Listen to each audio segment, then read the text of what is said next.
Good morning, everyone. Welcome to service at Hope. Today is our service Sunday. We'll be having a different style of worship, followed by a service project supporting the LA LGBT Center Senior Pantry. And folks online, if you have any prayers or milestones, please put those in the comments, and we will lift those up later in the service.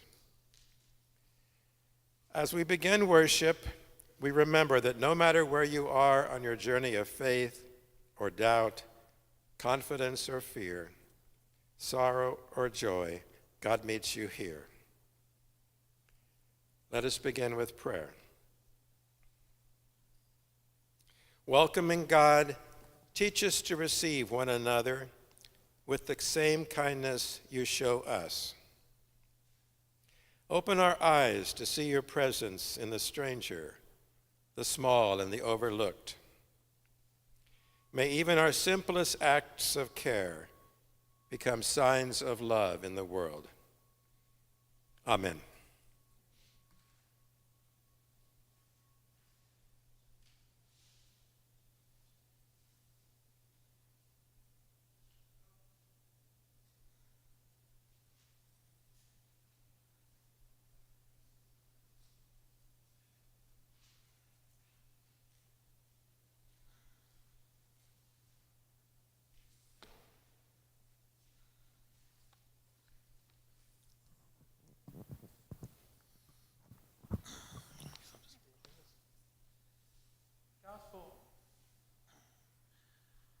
The gospel for today is from Matthew, chapter 10, verses 40 to 42.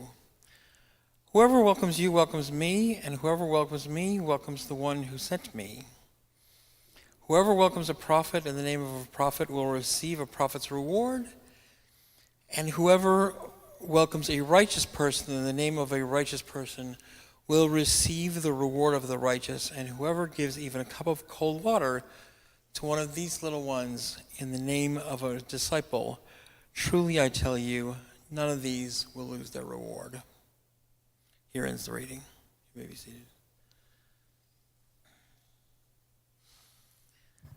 So, it's easy to talk about immigration with this one. I'm not going to talk about immigration specifically, because there's been a lot of talk about that. In terms of welcoming the stranger, we can talk about the World Cup. I'm not going to talk about it too much because it's about soccer, and I know nothing about soccer. The only soccer game I have really liked is the Monty Python sketch, The Philosopher's Soccer Game. If any of you have never seen that, I recommend it. It's about 5 minutes long. It's the Greeks versus the Germans, the philosophers. It's relevant for this church because the coach of the German team is Martin Luther. I wanted to talk about immigrants in the context of Hollywood, because we are in Hollywood, and we are here, and we are, this is the center of the movie business.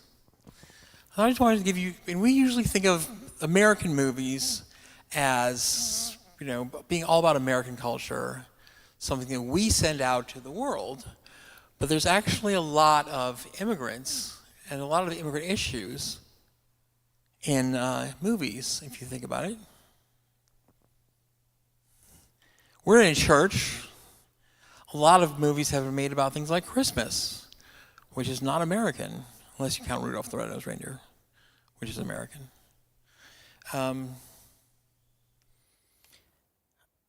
There are a lot of really famous movie characters who are not American, like James Bond, Sherlock Holmes.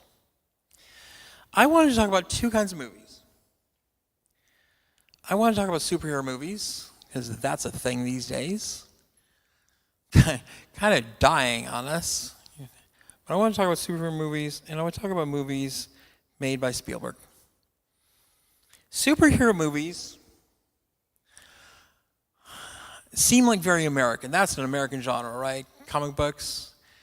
But think about superhero movies for a second. Superman has an American truth, justice, American way, right? But he's literally an alien. He's an immigrant. Superman is literally an immigrant. If you think about most of the superheroes, they have been played by Americans, but most superheroes have been played by immigrants, or not people who are not Americans. Batman was played by Christian Bale in movies directed by Christopher Nolan, who was English. Christian Bale is Welsh. Wonder Woman is from another country. She's an Amazonian. She was played by Gal Gadot, who is Israeli. Spider-Man is currently being played by Tom Holland, who is English. The Hulk, most people don't know this, the first movie version of the Hulk was played by a guy named Eric Bana, who was Australian. Black Panther, he was played by an American. But the character was from Wakanda, a fictional country. Captain America is the one exception who plays the role. Captain America is American, played by an American. But he fights Nazis. And his love interest was English. Deadpool, he was played by a Canadian, Ryan Reynolds. Supergirl, no, it's another American, right? Currently being played by an Australian, Millie Alcock. Now, I want to talk about Spielberg. Spielberg is the most American director, right? Now, try and name a Spielberg movie that takes place in America, features American actors playing American characters. You can't do it. Jaws. Let's start with Jaws. That's an American movie, right? Except that Quint, the guy with the boat, was played by Robert Shaw, who was English. Close Encounters of the Third Kind, literally about aliens. And starred Francois Truffaut, who was a French director. E.T., literally about an alien, and it literally about an immigrant who didn't even look, remotely like a person. Indiana Jones. Remember Raiders of the Lost Ark? Boy, those are American movies, right? Yeah, and how much of that takes place in America? Almost none. Indiana Jones starts out in a foreign country. Raiders of the Lost Ark starts out in a foreign country. Somewhere in South America, I think. Then he has to go find the Ark, which is Jewish, in Egypt, and he has to fight Nazis. And he has to go to Nepal on the way. And then, the other Indiana Jones movies, he has to go all over the world. It's all, those movies are not necessarily, just barely about America. Jurassic Park. Main characters are not American. They're not even human. They're computer generated. Takes place somewhere, I think off the Costa Rica. It's supposed to take place somewhere off the Costa Rica. That's not American. Starred Richard Attenborough, who was British. Schindler's List. There is nothing American about Schindler's List. Talk about a movie about about people who are outside the system. Saving Private Ryan. That's an American movie, right? The American Army, except that it takes place in France. It was shot in Ireland.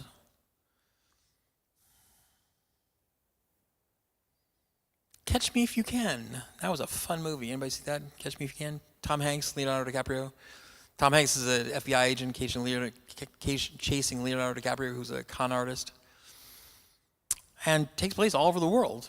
Because, Leonardo DiCaprio wants to go all over the world. The Terminal. Anybody see The Terminal?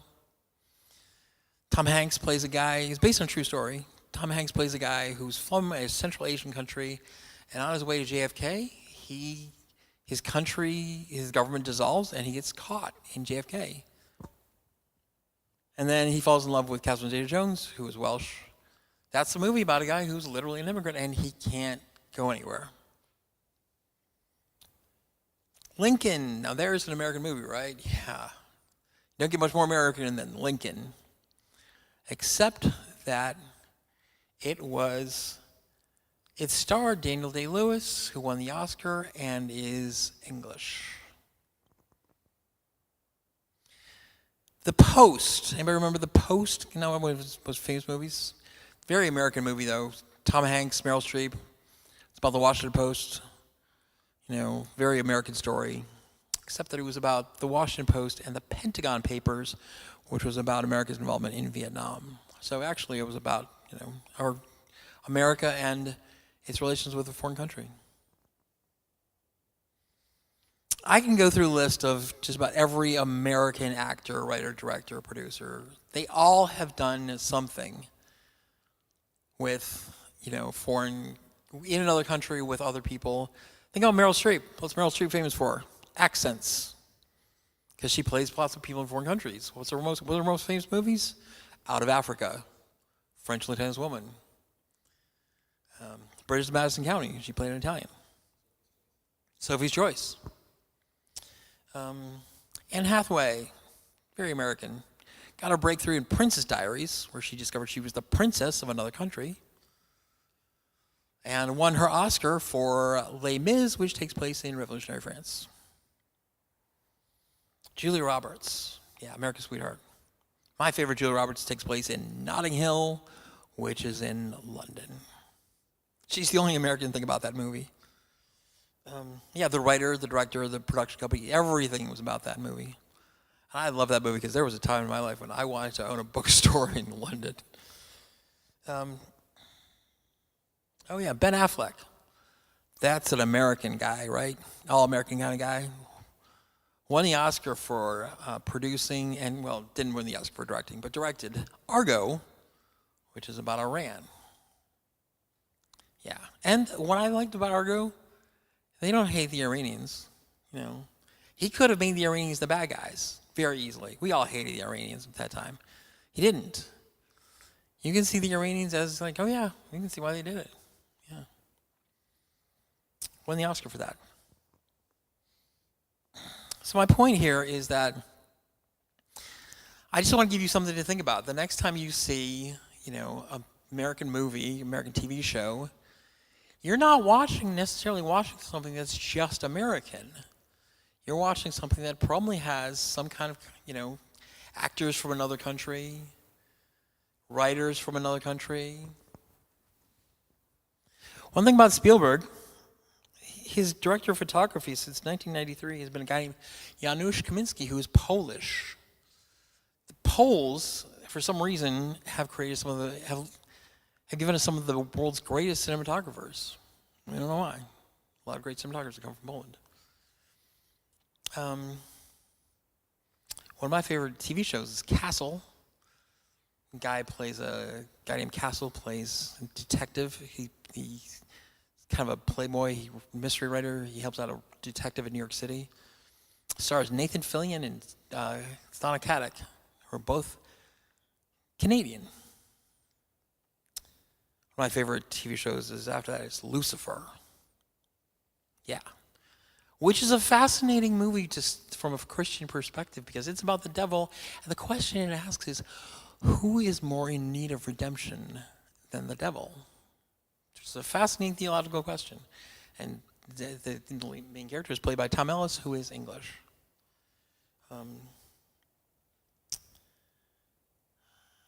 And here's a couple of movies that I want you to think about that, you know, you think of as very American movies, right? Gone with the Wind. Who's seen Gone with the Wind? Anybody seen Gone with the Wind? Yeah. That's an American movie, right? 3 of the 4 leads were born in other countries. Casablanca. That's the greatest love story, right? We'll always have Paris. Here's looking at you, kid. It's the beginning of a beautiful friendship. And it takes place in Casablanca. It doesn't take place in America. I think the only 2 Americans in that movie are Rick, Humphrey Bogart, and Sam, the guy who plays the piano. Play it, Sam. Every other character in that movie is European, or African, I suppose. And most of them were played by European refugees. So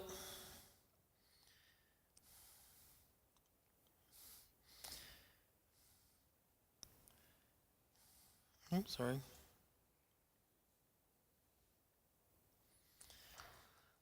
So, and I want to tell you a story to end up. I want to tell you a story about a band. We're taking a detour here. It's a band from California, from not too far from here, from Pasadena. The band is Van Halen. Anybody remember Van Halen? Anybody like Van Halen? George? Yeah, George, our heavy metal guitarist. Everybody, any Van Halen fans in here? Yeah, I remember Van Halen. That's an American band, right? There's nothing more American rock and roll than Van Halen. Except that it was named after two brothers, Alex, who played drums, and Eddie, who was the great guitarist. Except they were not American. The Van Halens were Dutch. They were born in the Netherlands, came here when they were kids. And their mother was Indonesian. They were actually considered mixed race because their mother was Indonesian. Yeah, Van Halen. The ultimate white guy rock and roll band, not American. Yeah. So I just want to just leave you with questions if you have something to think about, Can you think of other things that you think of were American? Let's just open it up. What else is that you think of as classical American? It's actually not. Sword and Sandal movies, remember those? Gladiator. Those are not American. Those take place in ancient Rome. Remember Gladiator, the movie, Russell Crowe, who is from New Zealand? Yeah, there's nothing American about that. Any other movies or TV shows you can think of that seem kind of American but actually aren't? Yeah. The Wizard of Oz takes place in another country, quite literally. Yeah.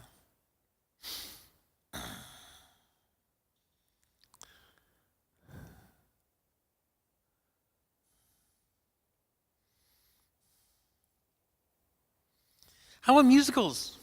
Name a famous. Anybody fan of musicals? Name a famous musical. What?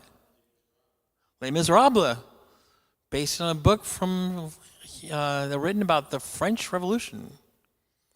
Yeah, very popular. TV show, yeah, movie, stage show. Brady Bunch. Yeah, the Brady Bunch. Yeah, what's unusual about that? The Brady Bunch. It's all American. Yeah. Sound of Music. Nothing American about Sound of Music. Talk about people feeling alien, feeling like strangers. Right? Sound of Music. Yeah. Anybody think of another musical starring Julie Andrews? Come on, people. Mary Poppins.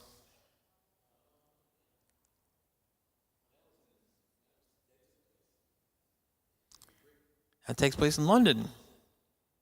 Only person in that cast is Dick Van Dyke, who has eventually apologized for that accent. Yeah, it was based on a series of books written by a woman from Australia. Think about the band, yeah.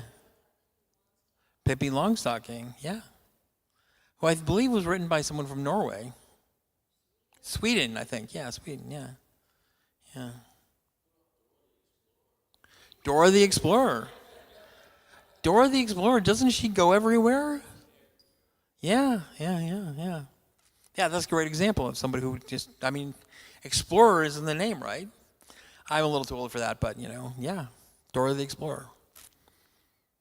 That's a great example of somebody who, literally goes everywhere. Yeah.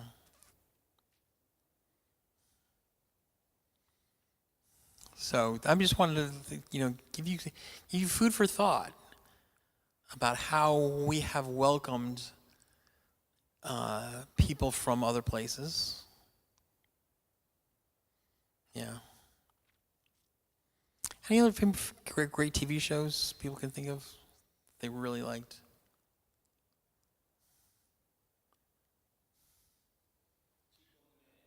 Chico and the Man. I barely remember that one. Yeah. Yeah, Chico and the Man. Was that Freddie Prinze? Freddie Prinze, yeah. Chico and the Man. So as you just, I just want to encourage you to just remember that, like, we are surrounded by a lot of things that you think are American, but actually aren't. Lots of things. Any other idea? So when we think about what Jesus was talking about,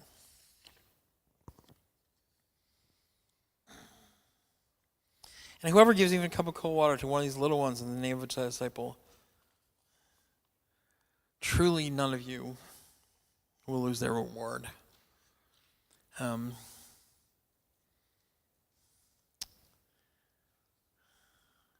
One of my favorite comedies was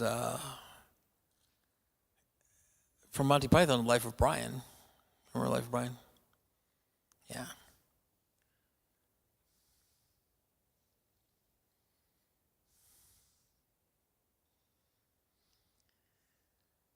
So I just want us to, the next time you're listening to a Led Zeppelin song, ABBA. Yeah. Did you know that at one point ABBA was the second biggest Swedish import after Volvo? Yeah. ABBA. Or you listen to a Beatles song, right? The Beatles have their own channel on Sirius XM. Yeah, just think, there's a lot of things. Or here's something to think about. The next time you watch a Star Wars movie, Star Wars, that's an American movie, right? In the original Star Wars, and I always refer to it as Star Wars. It's not A New Hope, it's just Star Wars. It's not Episode 4. Carrie Fisher, Mark Hamill, that's Americans, right? Yeah. In the original, in Star Wars, Obi-Wan Kenobi, Darth Vader, R2-D2, C-3PO, Chewbacca, and Grand Moff Tarkin were all played by English actors. It was shot in England and Tunisia, mostly. It was actually not shot in America. Yeah. The next time you read a Harry Potter book, yeah? There's nothing American about Harry Potter. Written by a woman in England, takes place in England, English cast. Next time I watch Game of Thrones, which was shot in Belfast. Titanic. Titanic was not an American ship. Titanic was a British ship. Directed by a Canadian, James Cameron. So that's what I just wanted you to think about. That's when we think about welcoming the stranger, think about how, or like, Lexi,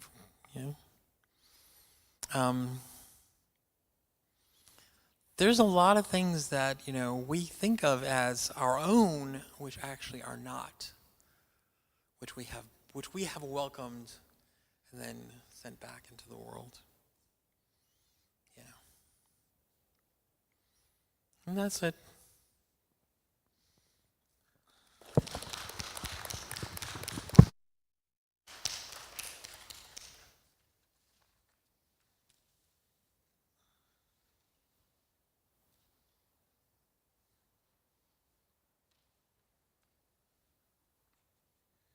Morning, everyone. Now's the time for community prayers. We join together to pray for the church, the world, and all their needs. Give life and peace to your church and breathe into us your message of forgiveness, hope, and love. Renew creation, restore places harmed by disaster, and protect the beauty and diversity of the earth. Guide the nations toward justice, free all who live in war and violence, and lead refugees and asylum seekers to safety. Lift the burdens of poverty, comfort those who weep, and heal all who are sick. Bless this assembly and all preparing for baptism, and deepen in us the wonder of your resurrection life. For what else do people pray?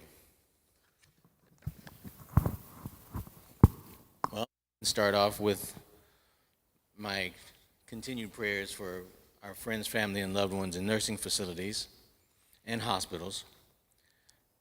I would like us to continue to pray for Mrs. McKinney. And I'd like for us to continue praying for my brothers who are traveling difficult roads. And I'd like to pray for my friends Robert and Denise Davis, whose mom just passed yesterday. Does anybody else have any prayers?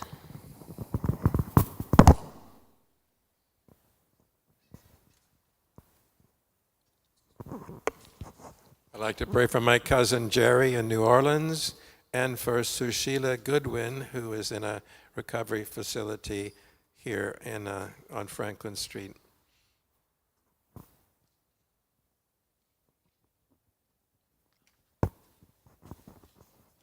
I would like to continue to pray for people with cancer, and especially my friend Homestoner, who is recovering, but he needs surgery for his face from all the deformities from treatment of the cancer.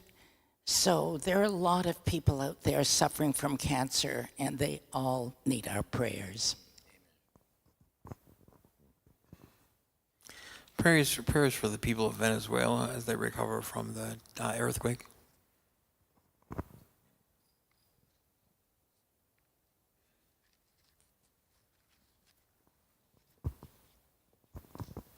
A request for prayer for the Special Olympians that have nothing but a responding smile for the God's grace which enables them to compete, win or lose. We pray to you, God.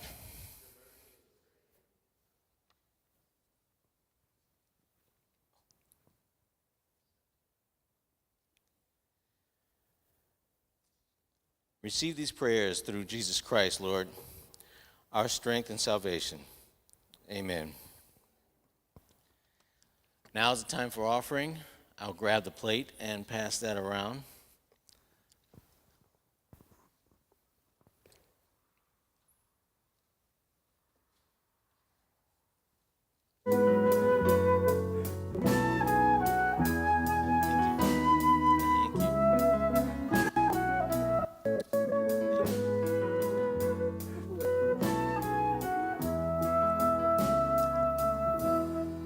Open my eyes, Lord. Help me to see your face. Open my eyes, Lord. Help me to see. And open my ears, Lord. Help me to hear your voice. Open my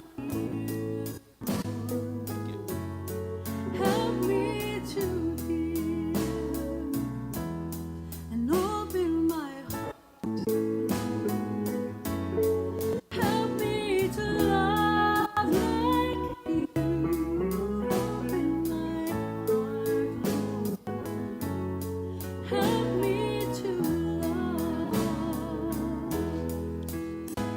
And the first shall be last, and our eyes are open. We hear like never before. And we speak in new ways. We see God's face in places we never known. I live within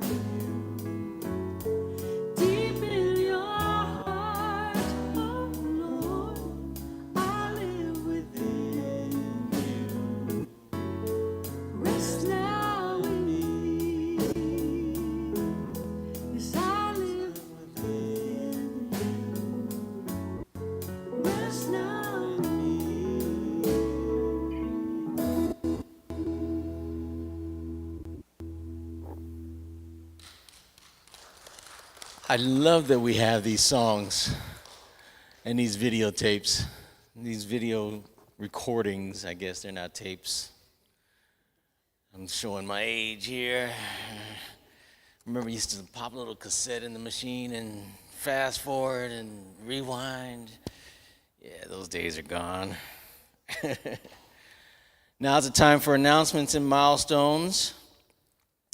First off, on July 12th, we have Sunday school. Join us as we welcome Sister Margret Farrell from Covenant House as she teaches us about homelessness. And that day will also be, July 12th, will also be Potluck Sunday. On July 26th, we have another service Sunday. Join us as we worship and work together to create essentials kits to benefit Covenant House, which is a really worthy cause. August 2nd, the gospel, that was July 26th. Service Sunday. On August 2nd, we have Gospel and Quiche Sunday with the New City Parish. It's an annual event that we all love and participate in as we try to sing and clap along with the choir. August 9th, we have the Hope Annual Barbecue.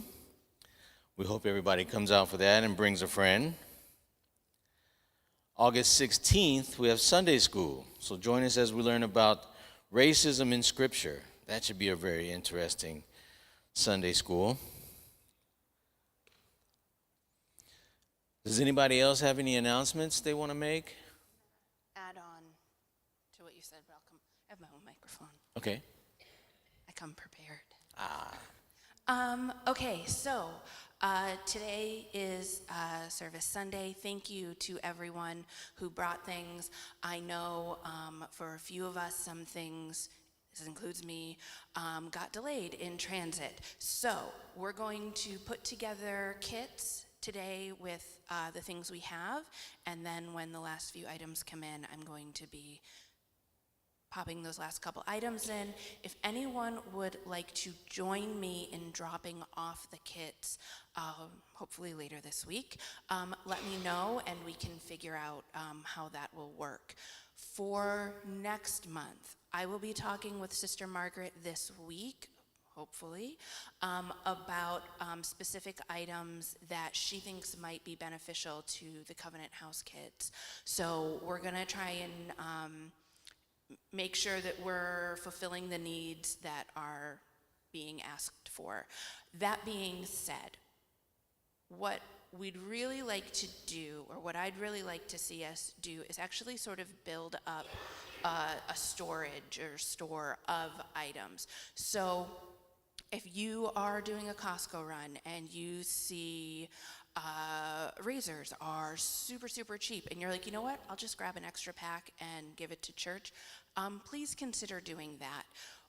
That way we can ask less of everybody month to month, and we can just sort of pull from there. The other thing I would like to add on is, for those of you who are buying these things and donating them to this, feel free to bring me your receipt. We can add that onto your giving for the end of the year as a contribution to the church. So just something to keep in mind. Yes? If possible, I wish Sister Margret could get a video about a Covenant House so people can see what it does. I think that I see ads for that on the television sometimes that are really quite moving, but maybe everybody doesn't see those ads. So that's one thing. And a different topic, do you think we're trying to have a barbecue for 4th of July? Is that right? Yes. So let's just remember that would be next week. Yes. I am trying to see if I can get Grill Master Donnie, I'm saving you for the barbecue, but Donnie to jump on the grill again the way he did for Memorial Day and cook up some burgers, turkey burgers, veggie burgers, but we will need some accoutrements such as potato salad or macaroni salad or some cookies. So if you think that you can help out with that, come and talk to me and we'll get that all settled. Okay. Thanks. I have worked with Sister Margret in the past, and what she does is amazing. A group of her people from Covenant House and a lot of volunteers get together on a Saturday.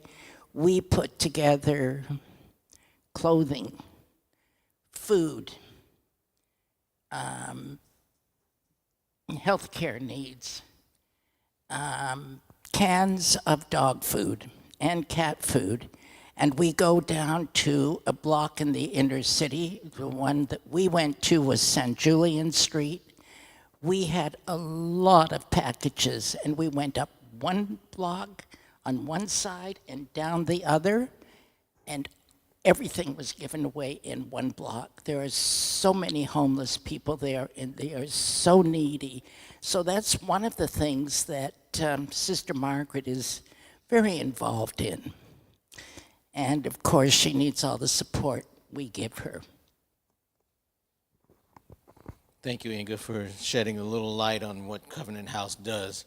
It does more than that even, but I'll let Sister Margret explain that when she gets here. Any more announcements? All right, we're moving on to milestones. Are there any milestones that folks would like to share? Milestones are things that are big, small, happy, sad, boring, exciting things going on in your life that you want to share with this community. Anybody have any milestones? I have today? a milestone. It's not mine. My mom's birthday was on Wednesday, which milestone, but the bigger milestone is that for the very first time in her married life, she did not have to bake her own birthday cake, and my dad finally made it for her. Milestone. To be fair, she did threaten to not make him his birthday cake next year, so, you know. Milestone. So yes, Virginia Karigma, Julie's mother, had her 82nd birthday this week, and we had many celebrations, and it was really quite fun. So thank you all. You know Virginia. She's helped with the food very often here, so please, I'll convey your good wishes to her. Milestone. Anybody else have any milestones?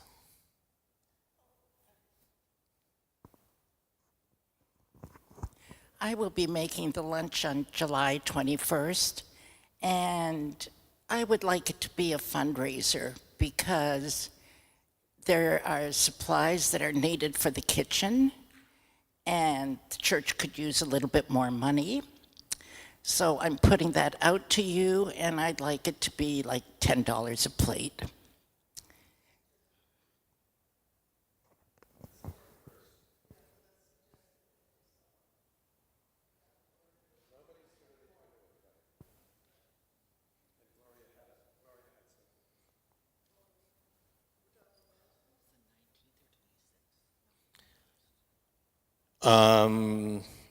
It's the 19th or 26th, which is a service Sunday. The 21st is a Tuesday. 19th? Okay.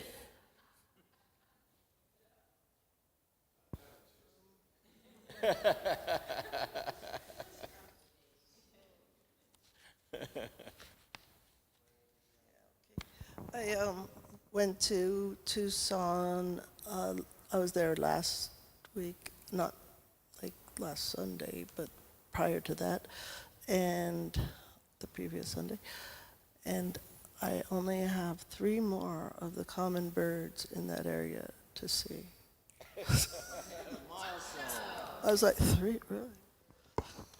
Wow, that's pretty amazing. Milestone. Thank you all for sharing your milestones today with us. Now it looks like we're ready to do Our Father. Please stand as we sing together.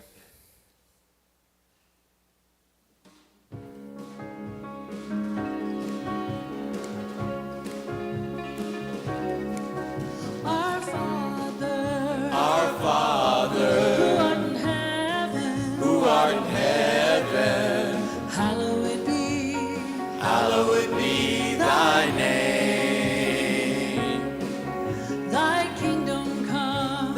kingdom come. Thy will be done. Thy will be done on earth as it is in heaven. Give us this day our daily bread. Give us this day our daily bread.